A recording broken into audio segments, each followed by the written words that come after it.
Hi, everybody. Welcome back. So we're going to start with our next panel, and I would like to introduce my dear friend and colleague at the University of Winnipeg, full professor, Serena Keshavjee.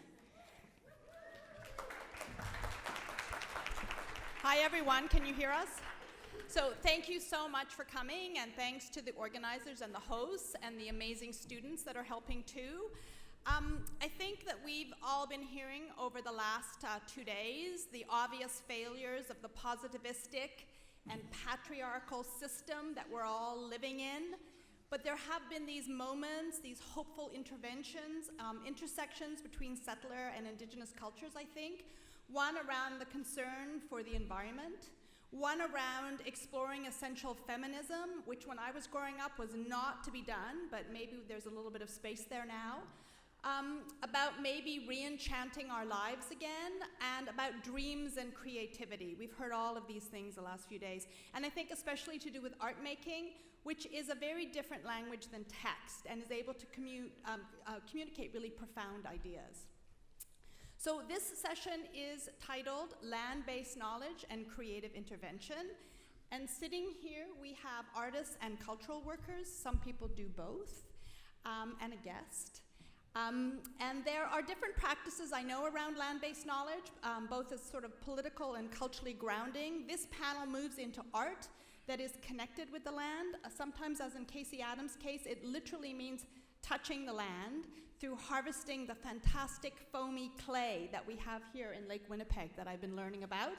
And sometimes it reflects a digital reworking of older traditions and forms. So I'm really thrilled to introduce our panelists, and this is in the order that they'll be speaking. So right beside me here is Heather Campbell, who's originally from Northern Labrador. She's worked as a curator at the Inuit Art Center at Indian and Northern Affairs. She's been very active in artist-run centers in Ottawa. She has a BFA from Memorial University in Newfoundland, and she's currently enjoying being an artist and a full-time mom, as you can see. And her daughter is joining us today, and maybe will even dance later for us. This is Malia, who wanted to join the panel. So beside Malia is Karl Chitham, is the director of the Tauranga Art Gallery in New Zealand. He's worked in lots of different institutes, including the University of Waikato, and he's going to talk today about public art. Down a little further, we have Michelle LaVallee, who was at the Mackenzie Gallery in Regina for 10 years. And this is where she researched and curated lots of shows, and one that we've mentioned a few times today, one that I saw in Winnipeg, Professional Native Indian Artists, Inc., with this incredible catalog. And I have to say that I think everyone loved it, but it was a big deal for the art historians here, because we didn't know this history, and we were here, so it was very, very exciting for us. Michelle has a new job now. She's director of the Indigenous and Northern Affairs Art Center, which I've heard has 4,000 Indigenous artworks dating back to the 1960s. And I'm hoping that we'll get to see that body of work as she settles into that position. Casey Adams is a Winnipegger, and her art, I think, has really shaken up the city. She trained at Concordia with a BFA. She's been very, very successful with funding bodies. I was going to talk about the prestigious Winnipeg Arts Council making a MARC award, but she told me today she's just come back from Ottawa, where she got the Senator 150 award, which is also about contributing to the community. I know some of you have seen her art that's on display at the University of Winnipeg right now, her ceramic pieces with a really super smart, intelligent exhibition curated by Jenny Western entitled Shards. And her series, Perception, was installed on bus shelters all around Winnipeg, and that had a real impact on the city. And I think that it embodies what Julie Nagam calls creative intervention, which is the subtitle for this panel. And I think is one of the pillars of Indigenous art and curating, and it embodies visual sovereignty and activism. And that's really what we've been talking about for the last few days. So with that, I'll pass it on. Do you want to stand or sit?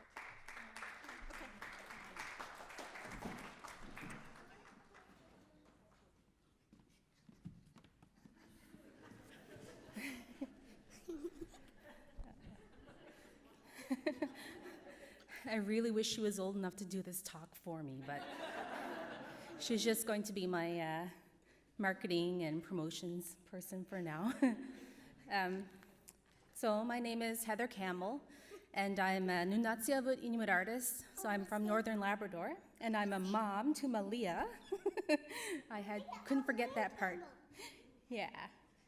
But I've been living in Ottawa for 20 years now. Oh, I have to figure out how to use this thing. Let's see. So this is where I'm from. It's Rigolette. It's a population of, I think it's a little over 300 now. It's a fly-in community in Northern Labrador. And we're basically right on the tree line.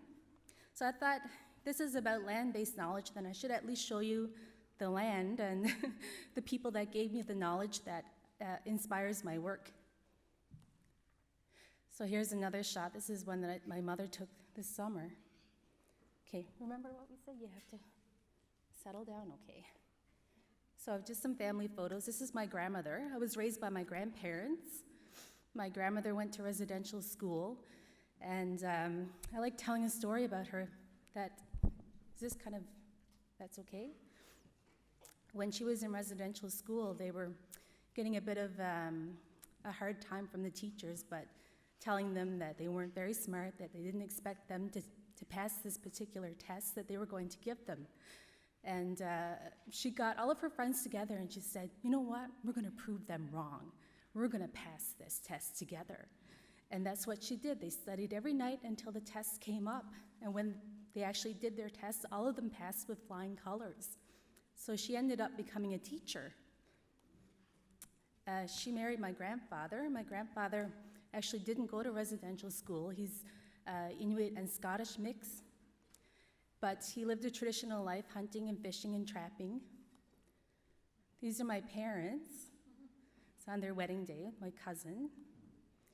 And I don't know if a lot of people realize this, but Labrador has a very long history of Europeans came over in the 1700s, first the German Moravian missionaries, then later the Hudson's Bay Company for fur trade.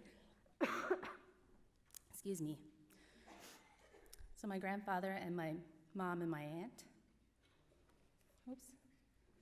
So in our little matchbox house, you can see kind of the quality of the insulation that we have there. That's all frost on the windows.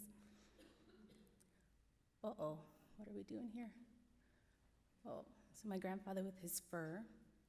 But I find in our family, it was my grandmother that kind of passed on a lot of the family knowledge, the family history, and it was my grandfather that actually told me a lot about the land itself and the plants and the animals and all of the different types of plants that could be used for medicine or that you could actually eat. So we do a lot of seal hunting in the spring. Yeah. I saw Aunt Kimmy. Oh yeah, she's in the pictures, yeah. So that was my, okay, you have to settle down, Ben. So part of the reason why I'm showing you these pictures as well is because it ties into the piece that I have upstairs. So I wanted to show it's not just land that we're very connected to, it's also water. So we do a lot of seal hunting, especially in the spring. So more family pictures. And we were talking about generations, and I remembered that we had this photograph from my grandparents' 50th wedding anniversary. So it's my grandfather with his aunt, my mom, my sister, and her daughter. So when you think about the grand scheme of things, 7 generations isn't actually a lot. So some summer shots as well. So when I was growing up, my grandfather was actually a salmon fisherman. So we had a commercial fishery at that time, but because of conservation issues, we can only do subsistence fishing now. So this is where I spent my summers. Because my grandmother was a teacher and my grandfather was living traditionally, we were able to spend the whole summer here. They're irises, Arctic irises. So you'll actually see there's a lot of plants in my work as well. That's my grandmother again, a picture that a photograph that I did when I was in art school. And again, the importance of food, traditional food in our region. So this is sort of getting into my actual artwork now. So this is a piece that I did about the Voisey's Bay nickel mine in northern Labrador. And I used to be on the board of Gallery 101 in Ottawa, and we'd have a fundraiser each year. So it was based on the 7 deadly sins, so we'd have to do a piece that was part of that theme. I forget what the theme was for this one, but I'm not sure if anyone recognizes it. They're based on historical paintings, but I've Inuitized them. So this is, can anyone take a guess as to who the head is? Harper, yeah. This one was on the cover of the Inuit Art Quarterly, and it's about the early breakup of spring ice and how climate change is affecting our seasons, our traditional activities, our traditional transportation systems. I recently illustrated an article for the New York Times about my community. So I don't know if any of you saw it. I think it was last Saturday, and it was along the lines of this image here. And then this idea of flora. But I think the reason why I'm here is actually because of this piece. It was Heather Igloliorti had told Jason Lewis about my work and was asked to make a piece related to 7 generations. So this is how I envisioned an Inuit community to look like 7 generations from now. So it starts off sort of bleak because it's about climate change and how the ocean levels are rising to the point where we have to move our communities up into the hills, but at the same time, we've embraced sort of solar power, wind power, and kind of the fun idea of how are we going to take the traditional knowledge that we have now, or elements of traditional culture, and modernize them, not just now, but generations from now. So that's why I have this shape of the igloo. So I'm thinking, why are we putting sort of Western ideals of architecture as something that we have to aspire to? Maybe it's time that we look at our own inventions. I mean, it's one of the most ingenious inventions ever, is the igloo. So I wanted to use that because it's one of the strongest forms. Oops, sorry. And on the roof, we've put solar panels, so it would withstand the extreme weather conditions that will probably be on our planet at that time. Yes, Leah. I saw that painting once in my mommy's studio. Yeah, so it was recently in the Sakiayo exhibition in St. John's, Newfoundland. And is it coming here next summer? Yeah, it's coming here this summer. This coming summer. So where's Jamie or Heather? Yeah. I think it's soon. Yeah. April, there we go. So, I know it's coming soon. so it's been purchased by the rooms in St. John's, but it'll keep touring until the show is over. So, and the last image that we have here is the one that we actually see upstairs. Leah isn't a fan of it, and I can understand why. So I'm not sure if many of you make the connection between the piece and the title, but in my region right now, they're creating a huge hydroelectric dam at Mud Lake. And part of the problem that we have with this project is that an independent Harvard study has said that if they flood the land without clearing the vegetation and the topsoil, when they do flood it, it will create, like the rotting of the vegetation will create methylmercury. So it's a neurotoxin. It can also cause cancer. It causes like birth defects and this sort of thing. So, yes, Leah. You have to wait, okay? Just 2 more minutes. So last year, there were a lot of protests in our community in that area, in Rigolet as well as Goose Bay, Mud Lake area, and it was trying to keep them from flooding the area before removing all of this vegetation. So in the image itself, you can see that at the top, we have all of this kind of ugly, dark imagery. We've got what looks sort of like evil spirits, and that represents the methylmercury, but also represents sort of corporate greed and government attitudes, I guess, towards Indigenous land rights. And I mean, they're basically ignoring what we're trying to tell them. This is going to affect us. This is going to affect the water that we depend on. As you saw, it's a very deep connection that we have with the ocean. We fish in the summer, we have seals in the spring, we fish in the winter as well. So the central figure is actually based on the Inuit sea goddess Nuliayuk.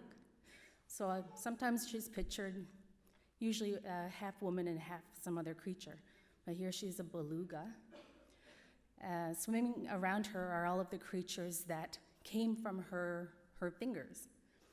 But the poison that's infiltrating the ocean and contaminating the ocean is personified as around her throat, and then we have the phallic, poison going into her mouth and down into her system.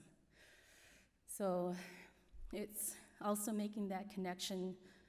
I mean, I think most of us that are Indigenous at least have every day we're seeing things on our Facebook feed about violence against Indigenous women and missing and murdered Indigenous women. It's always in the back of my mind, and I wanted to make that connection as women or the goddess as a symbol of that systemic violence and disregard for women. So I think that's pretty much all I've got to say for now. But I see it as a jumping off point. If you guys want to talk to me later, come say hi and talk to me one-on-one, because I'm much more comfortable that way. But thank you very much.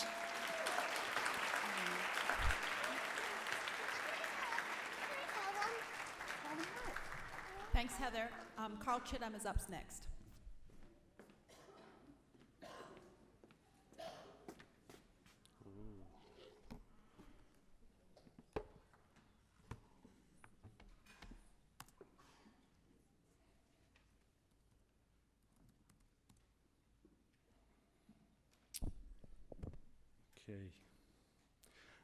Ngā mihi kia koutou. My name's Karl Chitham. I'm the director of Tauranga Art Gallery, which has Serena Cedars in New Zealand. It's a sort of coastal seaside village that's now become a bit of a urban sprawl. So today I'm sort of recontextualising Kiriama Taipa's practice, who you were introduced to yesterday, and looking at the role of public art in the relationships we have with places and spaces, and our kind of understanding of the way that we interact with not only urban environments but also the natural landscape.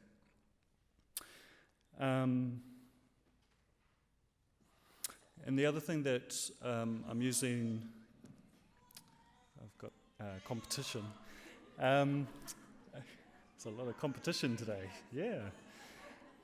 The other thing I'm using Kiriama's work for is to kind of illustrate the way that public art can, particularly Indigenous public art, can infiltrate or upset the norm. So kind of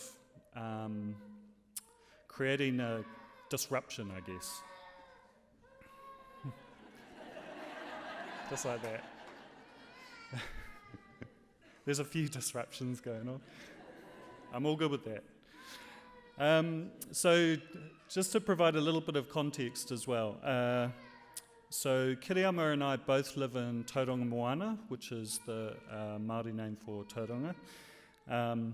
And as I said, it's on the east coast of the North Island of New Zealand. It has huge urban growth over a very short period of time, probably in the last 5 or 6 years. It's nearly doubled in land area. And prior to that, it was a very sleepy seaside retirement village, and the average age was 50. So things have changed quite dramatically, and a lot of the people that are moving there are from major urban centres because they can't afford to live in those places anymore. So as you can imagine, there's been a lot of changes, not just to the way that we live in that place, and I'm one of those imports as well. I've only been there for 2 years. But it's also about the way that the land is being used. Now I'm losing my place. It's all those disruptions.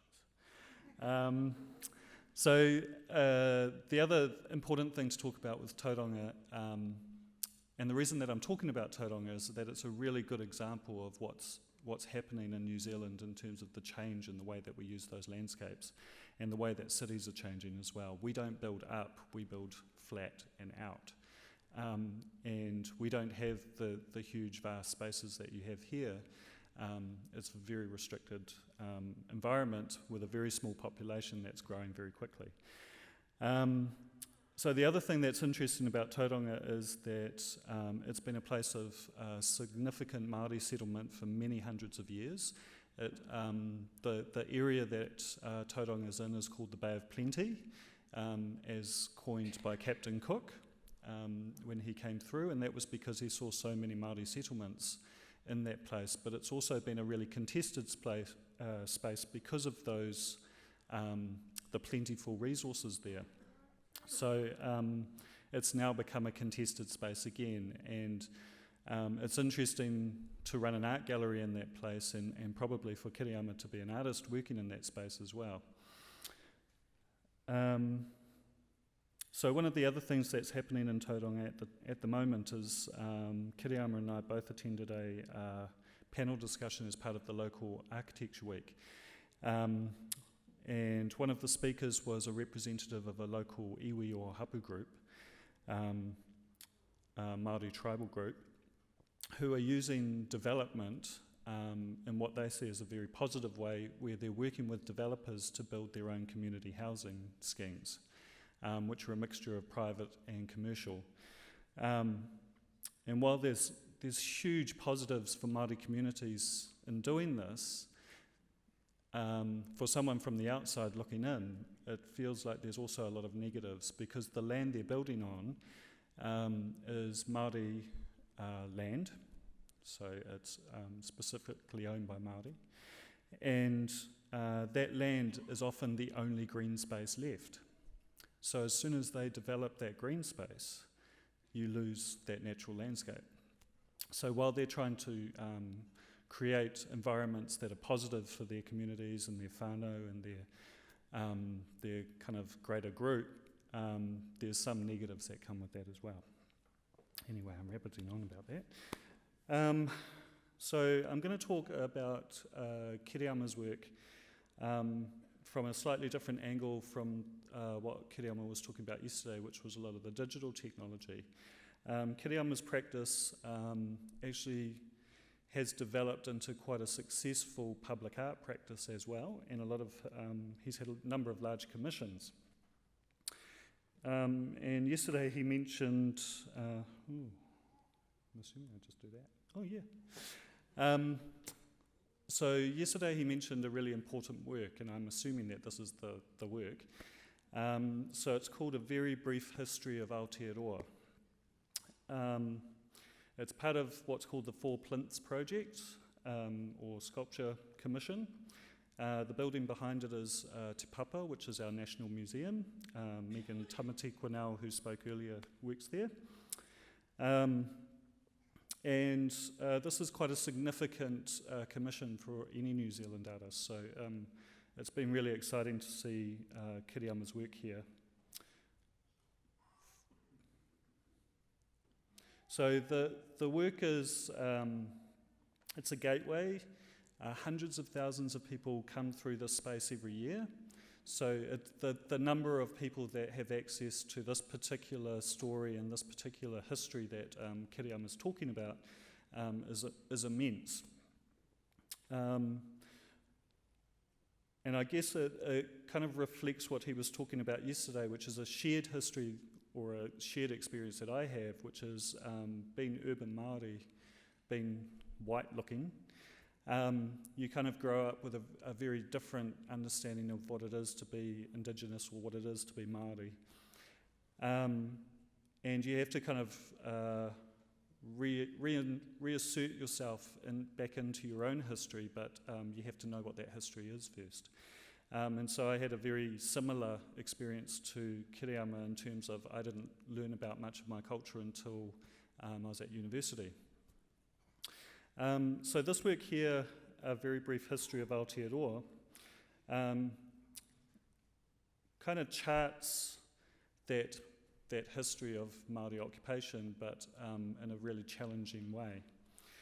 So I'm just going to read you a couple of excerpts that I wrote for an essay about the work, which kind of explains the individual pieces. So they're read from left to right on the screen, and I'll just talk about each one.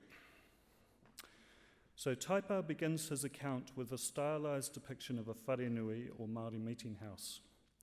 Its outline, with gable peak and negative spaces to suggest a door and a window, reference an architectural form that should be familiar to most New Zealanders, but often isn't. Positioned as the starting point in Taipa's abbreviated timeline, the simple whare motif emphatically states that the first phase of the history of Aotearoa should be with Māori. And just a little interjection there, often our history is told from the first point of contact. And then after that it's told from the signing of the Treaty of Waitangi, which was in 1840. So in a lot of history books, it doesn't start till 1840. So this was a time before European explorers, whalers and colonists appeared in the story. Although this symbol is a placeholder for pre-European occupation, it also acts as an avatar of sorts, representing the ongoing topics of importance for Māori moving forward. The remaining three icons have at different times been associated with the way in which Māori have been marginalised, mistreated and manipulated throughout the process of and as a result of colonisation.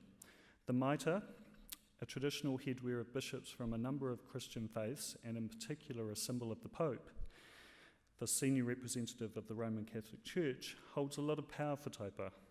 He talks about how many of the early missionaries became focused on educating and controlling Māori communities by converting their senior members to Christianity, much like Johnson's game yesterday.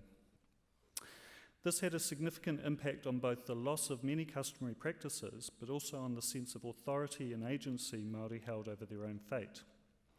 A number of these European men of God also became leaders among the first colonial settlements and at times represented the British government and monarchy in their dealings with local issues.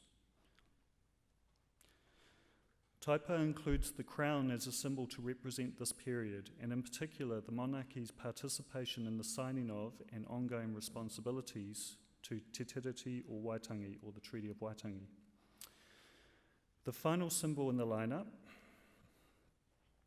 and the one position closest to its namesake, is the beehive, the executive wing of the parliamentary buildings of New Zealand.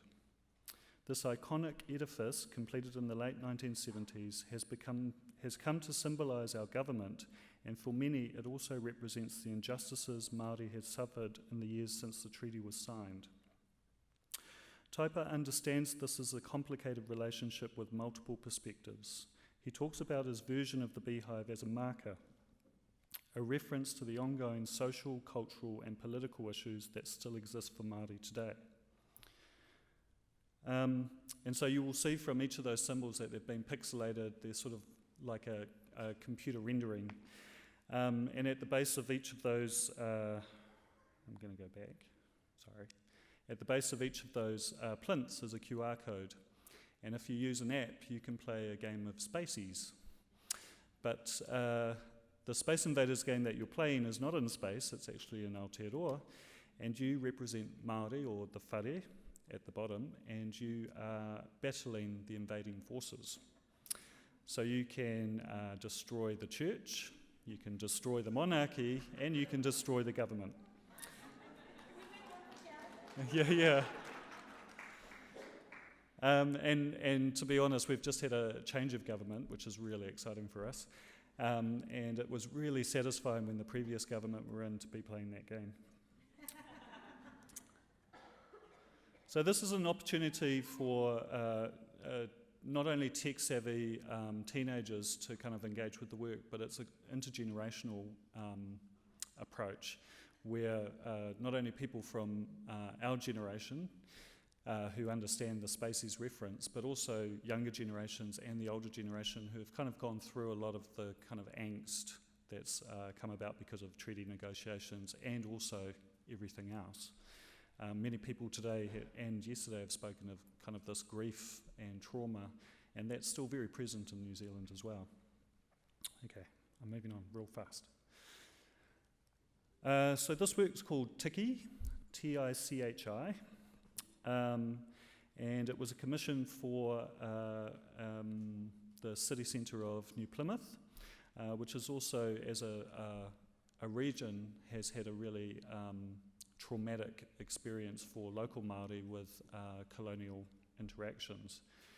And so the tiki form is a reduced form, so there's no eyes, there's no mouth. You saw some of Kiriama's work yesterday, which is really heavily detailed. This one's been stripped back to a really basic form.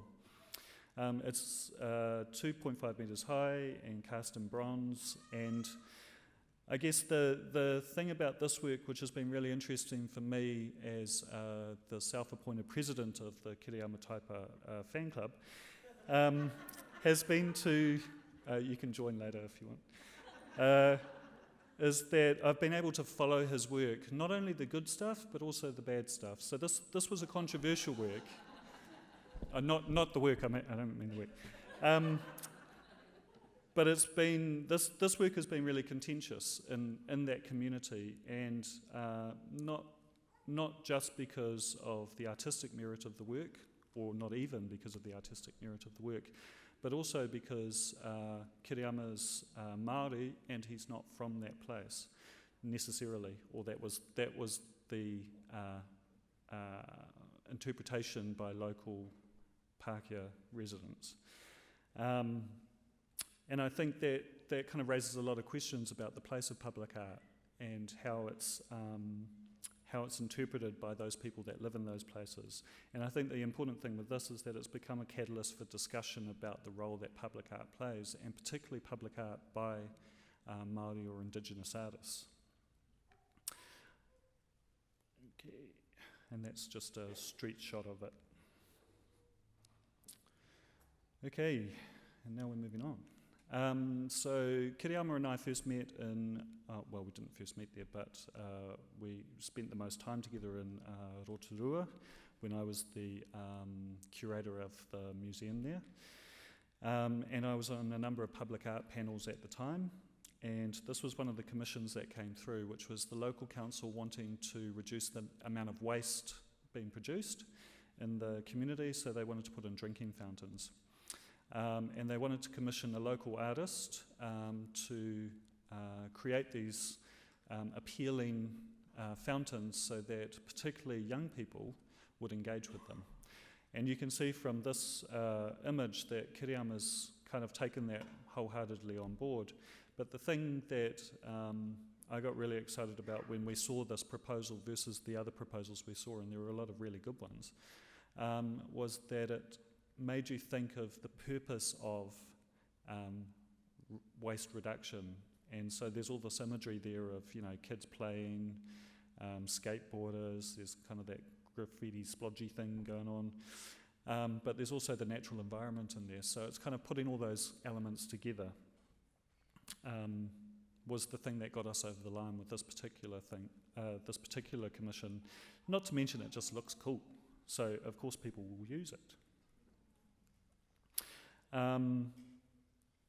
So this was kind of, although this came after the next work I'm going to talk about, it kind of cements the relationship that Kiriama's practice has with conservation and the environment, but it also kind of brings those public works and private works together as well, because you can see a lot of similarities with his other practice. Now, the next work, which is, we're going to play it. Yep. It does have a soundtrack, but I'll talk over it.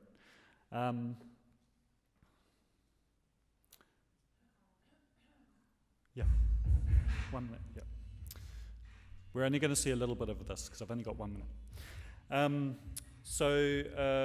This was a project that was for the Redwoods, which is a local, in Rotorua, it's a major kind of public reserve. Obviously redwoods aren't native to New Zealand, but what the commission was for was to decorate or create the outside of the toilet blocks, the public toilet blocks. So this kind of animation that's going is actually Kiriama's development of the shrouds that would go around this work. And I think you can see the relationship to the fountains that were previously there. So the point of this work was to kind of look at environmentalism and to think about how we can kind of utilize our natural spaces, but ironically they're on the outside of toilets, which are the things that we try and hide.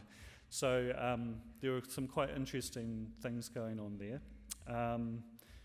And I just found this little statistic. It's estimated that since human habitation, over 46% of endemic bird species have become extinct in New Zealand. And 15 species have become extinct since 1840. And we don't have a lot of species. So that's a huge number. And to have works like this communicate to those issues has been really significant in New Zealand. So I'm just going to leave you with one last thought. When I was talking about Kiriama about how to respond to the premise of the symposium, we were going to do something else where he was going to be in New Zealand and he was going to Skype in live and we were going to be all future, past, present. But he's here, so we didn't do that. So when we were talking about the premise of the symposium, 7 generations into the future, I was reflecting on how for Māori, the past and the present are interchangeable terms. They exist simultaneously and therefore become part of our everyday. We acknowledge our ancestors because they're always present. But I noted we rarely talked about the future as a space for potentialities. It is a certainty, but we never talk about the ways to fill that space. But what Kiriama pointed out was that the way we refer to the future is in terms of kaitiakitanga, or safekeeping, or guardianship. We talk about looking after our knowledge, traditions, and natural environment, not for ourselves, but for the generations to come. Cheers.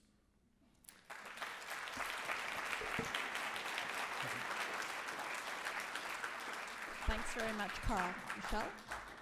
You gonna sit? Okay.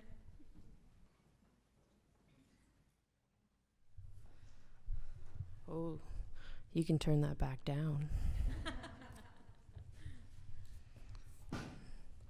Seriously. Not in show business. Well, not yet. So hopefully there's a PowerPoint that'll just rotate behind me, and it's just some images that the Art Center staff had available. So, Ani Bojo, Tanse, Sago, bonjour, good afternoon, Ki Waitin Indigenous. I want to acknowledge the original and ongoing custodians of this area, the Anishinaabe, the Cree, Dakota, and Dene peoples, that we are in Treaty 1 territory, also homeland of the Métis Nation. And I want to give thanks to you all for being here, Elder Mary Cochin for the words this morning, Joseph and Cheryl for the ceremony and the song yesterday, and the many other songs shared. And to say that it's always a humbling experience and a privilege to be here alongside colleagues whom I have and continue to learn from and have great respect for. I also want to thank the organizers, Julie, Jamie, Scoutnati, Jason, and the many, many other folks that I know are involved in these events for inviting me to participate today as part of the 3rd IIF Symposium, and to the Winnipeg Art Gallery for providing space to contemplate the continuum between our histories, our present, and our imaginings for the future. As some of you will be aware, I've only very recently, like a few weeks ago, I've accepted a new position as Director of the Indigenous Arts Centre at Indian and Northern Affairs Canada in Gatineau. And in thinking about the future, I wanted to take this opportunity to briefly refamiliarize folks with the Art Centre and the Indigenous art collection, and solicit and put out some very initial thoughts about future potentials. In consideration of this panel, this past week, I've started to think about my stepping away from curating and taking a position in federal government at INAC in the context of creative intervention. INAC isn't an Indigenous institution. It's not my space. I have to occupy it, as those before me have. As a curator, artist, Nishnabekwe, perhaps this is what makes it creative intervention. And I'm also thinking about the Indigenous art collection, with all its history, as creative intervention into the future, or rather the continuous now. 4,246 artworks, 838 artists, over 73 years of contemporary Indigenous art and counting. The Indigenous art collection is a living continuum between our histories, our present, and the next 7 generations and beyond. So if I may, for those who may not be familiar with the Art Centre and the collection, particularly those, our friends from abroad, and because the feedback I've received is that the collection really is underutilized because more people need to know about it, I'm going to talk a little bit about what it is. Designated a federal heritage collection, the Indigenous and Northern Affairs Canada, or INAC Indigenous Art Collection, is held in trust for future generations. The collection is intended for the promotion, preservation of contemporary Indigenous culture in this place now called Canada. The department has been acquiring and collecting works since the 1960s, and the Indigenous art collection now includes over 4,200 works by First Nations, Inuit, and Métis artists. Paintings and prints make up roughly 40% of the collection, the balance being sculpture, fiber arts, beadwork, carvings, ceramics, drawings, installation art, photography, and textiles. With over 800 Indigenous artists represented in the collection, it really does represent a living visual history of Canada's Indigenous art of the past 50 years. Now, the Indigenous Art Centre is a program within Indigenous and Northern Affairs Canada. Its mandate is to develop, care for, and promote the Indigenous art collection, both within the department and externally, through national and international arts communities. Responsible for the caretaking and management of the collection, the Centre's services include an acquisition program, an art lending program, a resource library, and an INAC Art Gallery.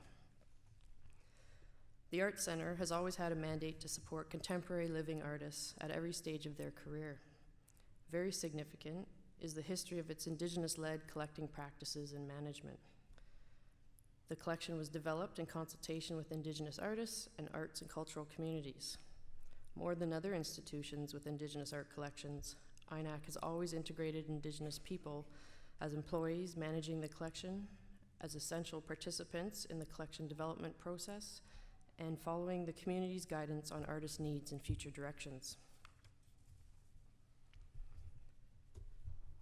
The Art Centre loans work for display and exhibition internally and externally. Artworks are installed in INAC offices both at headquarters and in the regions, as well as in exhibitions at the INAC Art Gallery at 10 Wellington, creating a visual awareness of Indigenous people, our art, our history, and current issues in the INAC workplace, but also beyond. Given the significance of the collection, the Centre also regularly receives loan requests from international, national, and regional art institutions for exhibition and publication purposes. The commitment to ensure this cultural heritage is accessible is balanced with the risk management responsibilities through the implementation of various measures and best practices for the safeguarding and ensuring the protection of this irreplaceable collection. Over many years, the Art Centre has developed strong partnerships with other organizations, art collecting institutions, and galleries in Ottawa and across the country. These have included, and hopefully will continue to include, the National Gallery, the National Arts Centre, the National Capital Commission, as well as the Canada Council, and many others. The development of partnerships involving the loan of select works from the collection for special exhibitions is a key objective of the Arts Centre, as they've resulted in exposure and financial benefits to the artists. And at the heart of these public-facing projects is Indigenous curatorship and engagement. A current strategic desire is to further strengthen the collection's external profile at the local, national, and international levels through exhibitions at various institutions and through many more partnerships. The goal is to achieve a more appropriate balance to align more closely with the mandate and responsibilities of the Arts Centre, cognizant that the Centre's capacity to build on existing momentum has at times been compromised with competing pressures to prioritize and fulfill internal loans. To my knowledge, however, the department has never been given authorship in regards to the presentation, as much as they sometimes want it. The presentation of the collection has always come from the creative authorship of the Indigenous community, and not just in the form of consultation, but lies within an Indigenous-led framework with Indigenous stakeholders working with the Arts Centre. Here, I'm also going to mention we're currently in the midst of producing a large publication that will highlight works from the collection, also selected through a peer-juried process led by Leanne Martin, alongside her esteemed colleagues, Cherifel Rossette, Simon Brascope, David General, Vivian Gray, Dr. Heather Gloriarty, Gerald McMaster, Arthur Renwick, Ryan Rice, and Dr. Carmen Robertson, and with book design by Sebastian Aubin, who we heard from yesterday. As the first monograph of hopefully many more to come, to highlight the collection's national importance and historical value as one of the largest, most comprehensive collections of contemporary Indigenous art, former director Vivian Gray's essay details the history of this study and lending collection that, together with the publication, will continue to be a significant public resource for contemporary Indigenous art. And the Centre is always looking for curators, artists, and scholars to research and work with and engage with the collection creatively. So get in touch with me, please. There is an extensive resource library of material related to the collection and Indigenous art history that is frequently used by researchers, educators, students, curators, and artists. And it holds a lot of those early publications, articles, and materials which can't be found online and in some cases anywhere else. I know it has proven a critical resource for many, and I've utilized it myself previously for the 7 Professional Native Indian Artists Inc. exhibition, among several other projects. And I've heard testimony from other curators to its significance as well, most recently from a young curator, Danielle Printup, regarding the importance of the collection and the Resource Center for her. For her, it's integral that the research was coming from the Indigenous artists themselves. She says, "I wasn't reading and referencing textbooks written by non-Indigenous people, which was basically my entire university experience. But instead, I was reading exhibition essays and catalogs from Indigenous curators, interviews, artist statements, letters between artists and Art Center staff, all these rich materials where Indigenous voice took precedence. So this speaks to one of the reasons the collection and Resource Center is so unique. It's simply how it was built and by whom."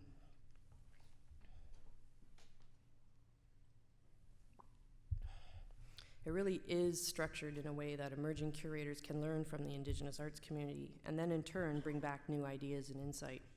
And I look forward to working with many of you in the future. So as Canada's oldest and only federal heritage collection devoted to Indigenous contemporary art, the collection is unique in that it spans the entire Canadian Indigenous contemporary art movement. The heritage significance of its holdings, individually and collectively, is meaningful for past, present, and future generations and really can't be underestimated. It is one of the most important and comprehensive public art collections of contemporary Indigenous art in Canada. But how did this amazing collection end up at INAC? Its existence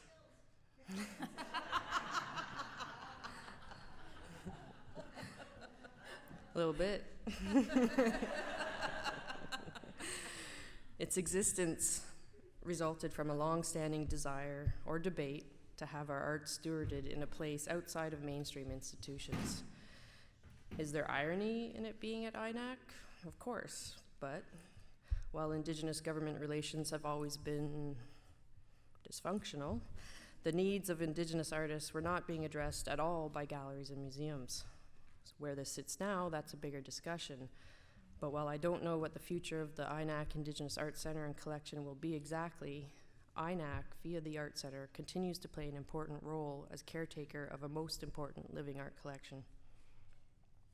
What we do know is that existing outside of a particular mainstream institution, the collection has continually developed in a collaborative, Indigenous-led way, not from a single curatorial or director's vision.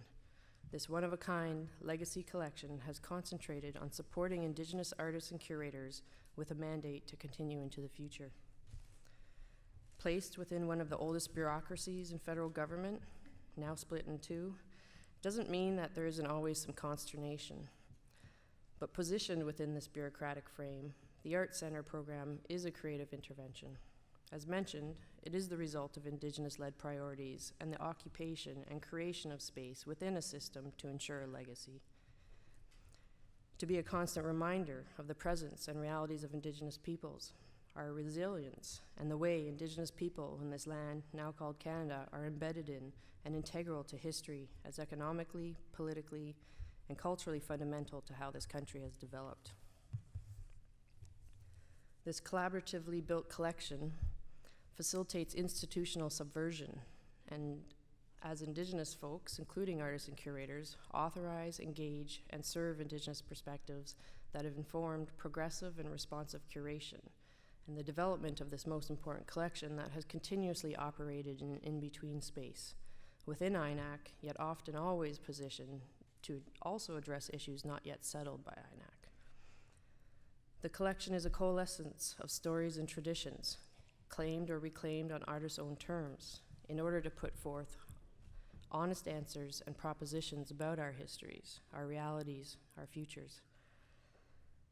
But I'm thinking about the Indigenous art collection not so much as a historical archive, but a question of the future itself, an expanded horizon. It is the question of a response, a promise of, and a responsibility for tomorrow. The future is Indigenous. The future of the Indigenous art collection is Indigenous-led and Indigenous stewardship.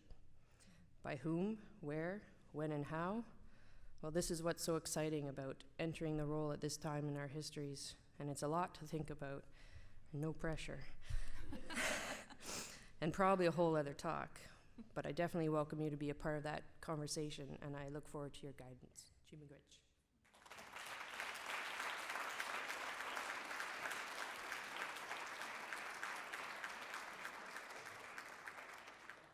Thanks, Michelle. Casey? Tansei. Usually I'm first, because my last name, right? So it's weird being last. It's awesome. Kapapama Piminat Mikasuas Goyo Nitisina Kasong, which is my name. I was gifted a couple of years ago, is Flying Overhead Eagle Woman, and I try to share that name as often as I can. I just want to acknowledge the ancestors that walked this land before me, and just want to thank all the organizers of this event and for having me. And so I was thinking about reflecting on my work as an artist, and we're sort of thinking 7 generations ahead. And the Rock Cree has a word that's miskanau, and it's the lifelong journey from birth to child to adulthood, and it's a path in which you're guided by others, and that's really important. These people help you recognize your purpose for being here, and help you to develop the gifts for feeling that purpose. And despite the fact that I was raised without my culture and growing up in a military home, I can reflect back and look at my life and realize that I have been guided by the spirits and the spirits of my ancestors my entire life, and I was just fortunate enough to intuitively know to listen to them. And you may call it intuition, others may call it being one with the universe, but Val Vint, who is here from Manitoba, she's a knowledge keeper. She said, "Oh, honey, it's not one with the universe, you're one with the spirits. The spirits have been guiding you. So I've been using that ever since she taught me that.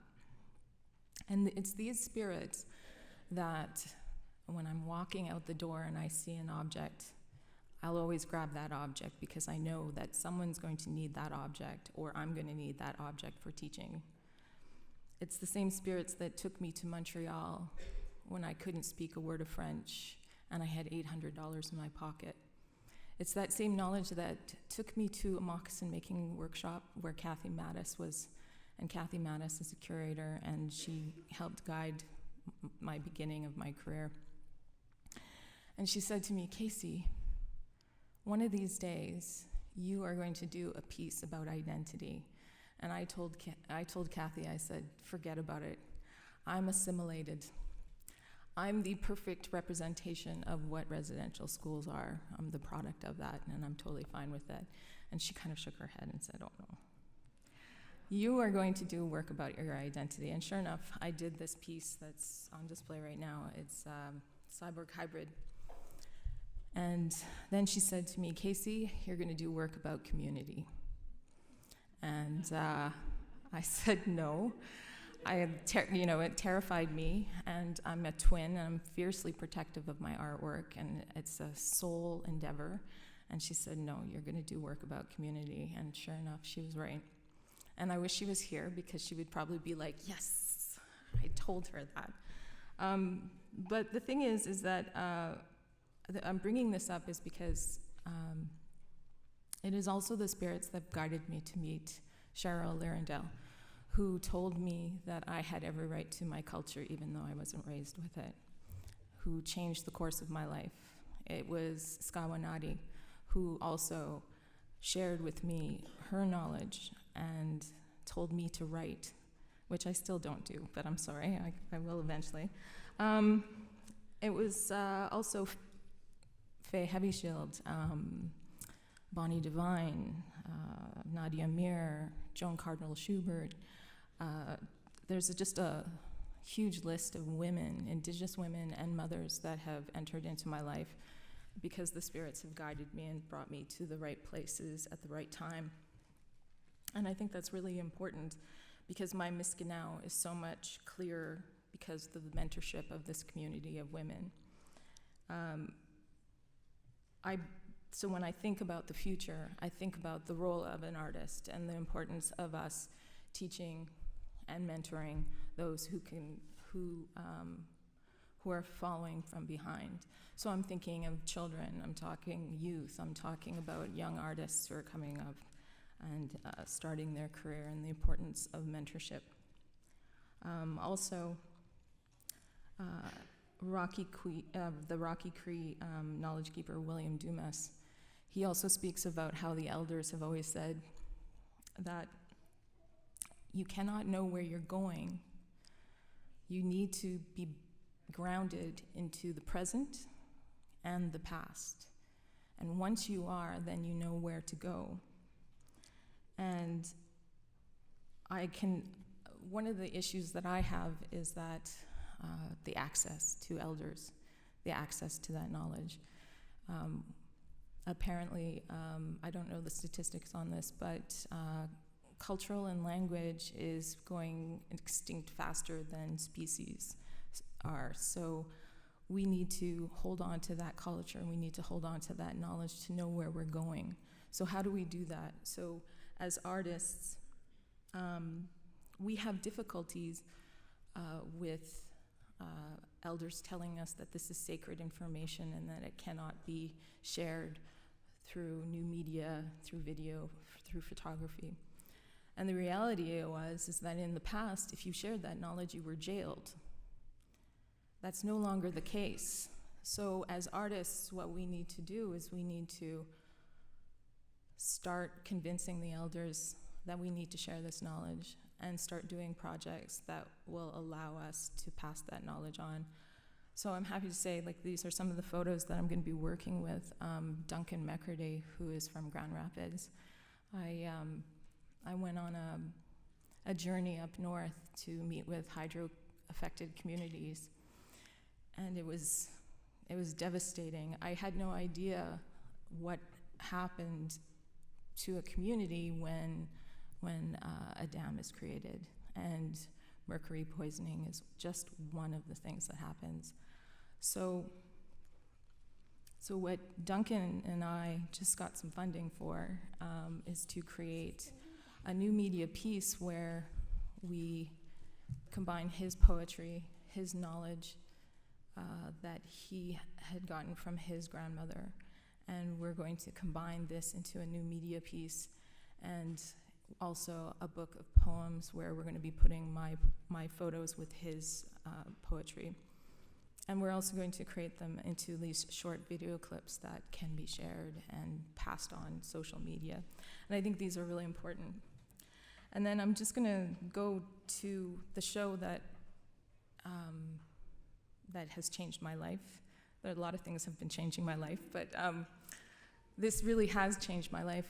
Jenny Western invited myself and other artists to learn about Indigenous pottery. And I've been working with clay for 20 years.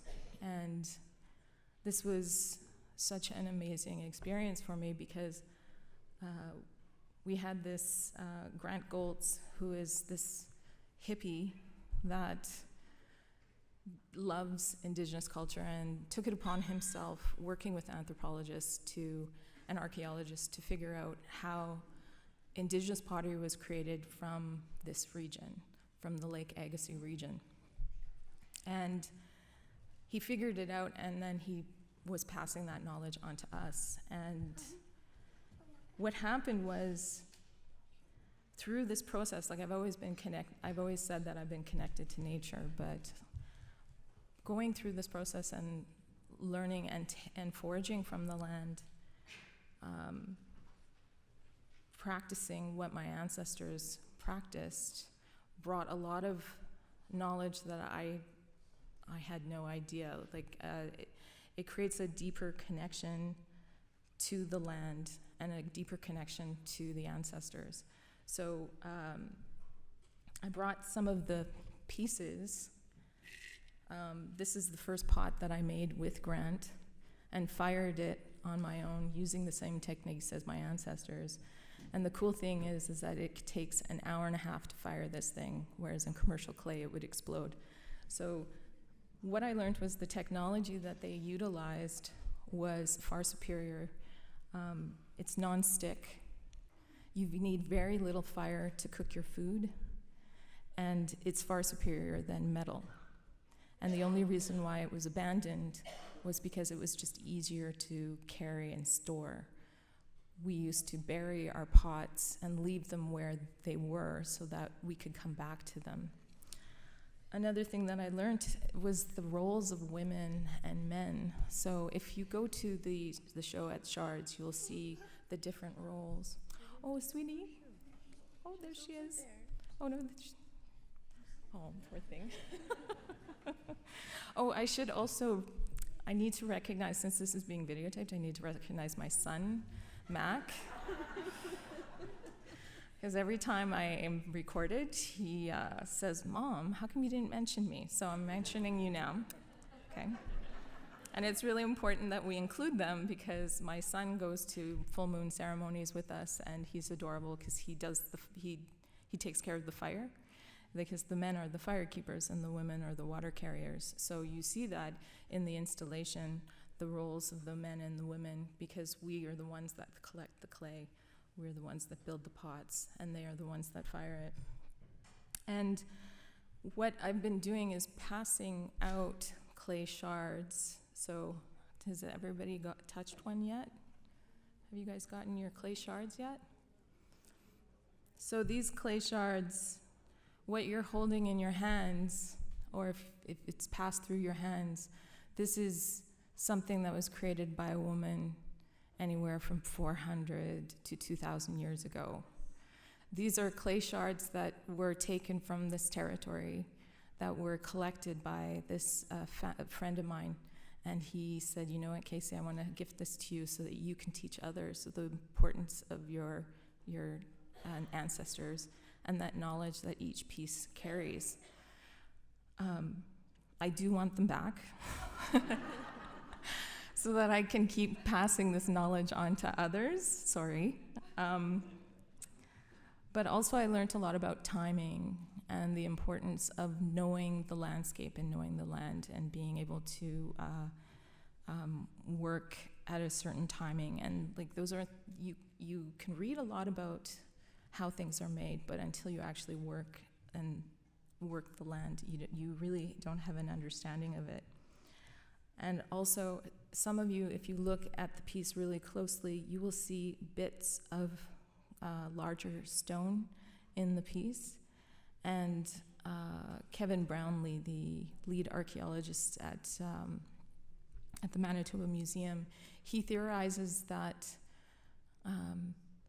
perhaps some of these bits were added from ceremony so that you can carry that ceremony with you at all times. Because our ancestors, they were all responsible for art. And I'm just going to wrap it up by saying that art was created by everybody in a community. It was our way of communicating with the spirits. Colonization systematically destroyed those forms of communication and banned us from creating these beautiful objects and clothing. It was a way of silencing our voices by taking up art. And I mean everybody. I'm not just talking about the few of us who have this ability to translate a lot of information through art, but I'm talking about every single person in this space. By we taking up art, we're following the steps of our ancestors and giving our spirit back. So miigwech, ekosani.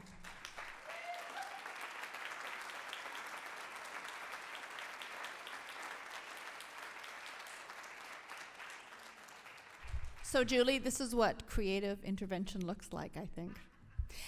Do we have time for questions? Yeah, okay. Any thoughts, comments? I know, it's a lot to think about.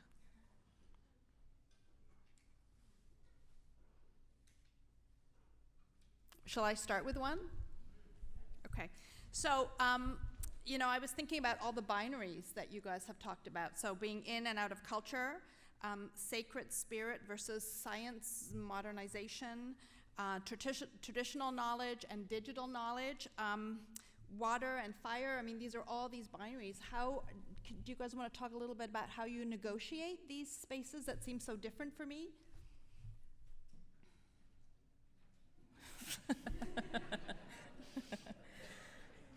Well, I think, we all have had a very similar colonized sort of education, so it's there, right? And I often tell people that I've spent the past 20 years trying to sort of think on the other side of my education. You can never get away from it. Mm-hmm. It's always going to be there. So it's like, as an Indigenous female artist, it's important to see what the other side is. And plus, being a twin, I kind of see, I'm always kind of balancing two sides all the time, and my work is about hybridity all the time, so I think it just comes naturally to me. Michelle, do you work on the other side? Are you asking if I go both ways? I am. Maybe. How do I negotiate the colonial institutions and bureaucracies that I've always been employed in? I'm still working on it.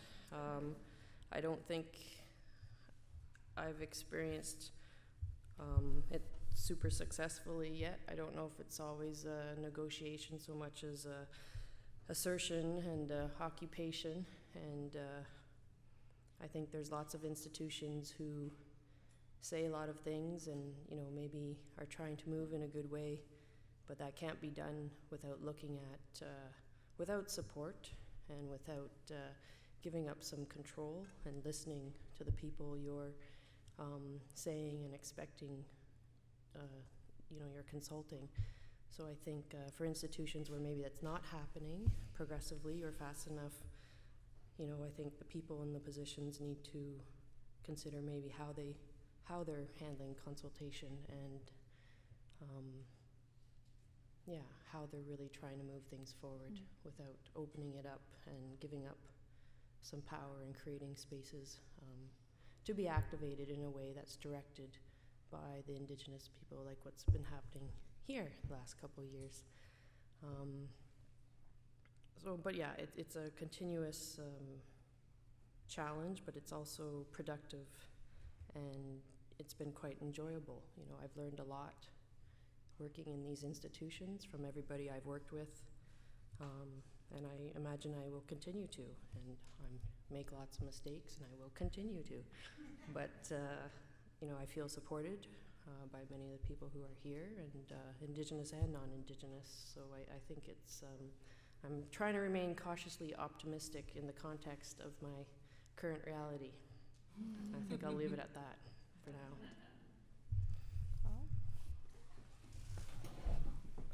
Come closer. I don't know, that's a big question. One thing that I've gotten out of many of the talks over the last 2 days has been the experience that a lot of people have been talking about not knowing their culture. And that's a binary in itself, that you kind of represent a culture, but you're often feeling not of that culture or not linked to that culture. And I think a lot of the things that I talked about today have come out of that sort of tension. And a lot of the things I've heard, the panel this morning talking about a lot of those experiences, particularly for women, where there's this constant kind of bashing up against walls or trying to tear things down or trying to hold on to things. But we kind of all feel that, I think, to a degree, and that's it's not just difficult within a institutional context, which is what I work in, but it's difficult kind of navigating it through life. So I think it's just a constant, and I'm going to stop there. Okay. So we heard an educational answer, an institutional answer, a personal answer. Do you guys have any thoughts on this? Disruption by opening up space for even a different worldview, the sacred in our lives? No comments? Do we? Do we want a break? Okay. All right, well, let's just leave it there then, and yeah, we'll come back at 2:30. Okay, thanks everyone.